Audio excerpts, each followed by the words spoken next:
11 ఏళ్లకి నాకున్న అనుభవాన్ని తారుమారు చేసింది organic creamery. We're building the confidence in the market. కూర్చోడానికి స్థలం ఉండదు. హాయ్, మా వాళ్ళు నన్ను క్వశ్చన్ అడిగారు, how ice cream sales changes depends upon the season అని. నేను ఒక ఐస్ క్రీమ్ మ్యానుఫ్యాక్చరర్ గా, ఐస్బర్గ్ ఫౌండర్ గా ఒక వర్షన్ ఉంది, ఆర్గానిక్ క్రీమరీ ఫౌండర్ గా ఇంకో వర్షన్ ఉంది. రీజన్ ఏంటంటే ఐస్బర్గ్ ఐస్ క్రీమ్స్ ఫౌండర్ గా రఫ్లీ నేను 11 ఏళ్లు పనిచేశాను. ఆర్గానిక్ క్రీమరీ ఫౌండర్ గా 1 year పనిచేశాను. 11 ఏళ్లకి నాకున్న అనుభవాన్ని తారుమారు చేసింది ఆర్గానిక్ క్రీమరీ. ఎందుకంటే సీజన్ కి మీ ప్రోడక్ట్ కి మాకు అసలు సంబంధమే లేదు. దట్టు మీరు ఫౌండర్ ప్రామిస్ ఇచ్చారు, జలుబు చేయదు, దగ్గు రాదు అంటున్నారు. ఇంకెంతకంటే ఏం కావాలని మీరు నమ్మరు. సాటర్డే, సండే లాంటి టైమ్స్ లో or evening times in the regular working days లో మీరు ఆ స్టోర్స్ కనుక విజిట్ చేస్తే కూర్చోడానికి స్థలం ఉండదు.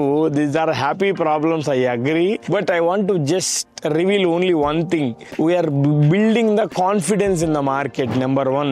అండ్ రెండోది, నేను ఆర్టిఫిషియల్ సినారియోలో క్రియేట్ చేసిన మాటల్ని మాత్రమే బేస్ చేసుకొని కస్టమర్ రిప్రజెంటేషన్ అనేది ఉండదు. నిజంగా బాగుంటేనే, నిజంగా సాటిస్ఫై అయితేనే, నిజంగా వాళ్ళకి జలుబు రాకపోతేనే, దగ్గు రాకపోతేనే మళ్ళీ మళ్ళీ విజిట్ చేస్తారు. సీజనల్ సెగ్మెంట్ అనేది అన్ని బ్రాండ్స్ కుందేమో, బై గాడ్స్ గ్రేస్, దేవుడి దయ వల్ల ఆర్గానిక్ క్రీమరీ ఆర్ ఐస్బర్గ్ కి లేదు, ఇక మీదట కూడా ఉండదని నమ్ముతున్నాను. Yes, it has some minor representation of climate changes on the public in the terms of ice cream sales, but not iceberg. Thank you.